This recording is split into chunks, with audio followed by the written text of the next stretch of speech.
Após cumprirem todas as exigências da lei do Senhor, os pais de Jesus voltaram para casa em Nazaré, na Galileia. Ali o menino foi crescendo, saudável e forte.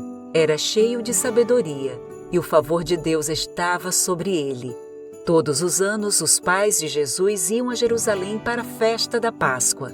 Quando Jesus completou 12 anos, foram à festa como de costume. Terminada a celebração, partiram de volta para Nazaré.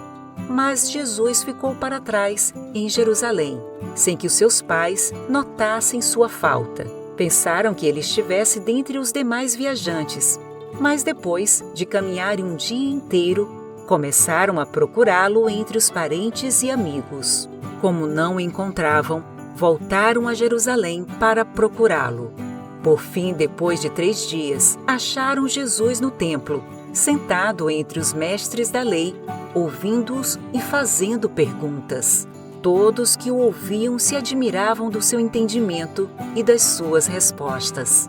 Quando o viram, seus pais ficaram perplexos. Sua mãe lhe disse: "Filho, por que você fez isso conosco? Seu pai e eu estávamos aflitos, procurando você por toda parte." "Mas por que me procuravam?" perguntou Jesus. "Não sabiam que eu deveria estar na casa do meu pai?" Não entenderam, porém, o que ele quis dizer. Então voltou com os pais para Nazaré e lhes era obediente. Sua mãe guardava todas essas coisas no coração.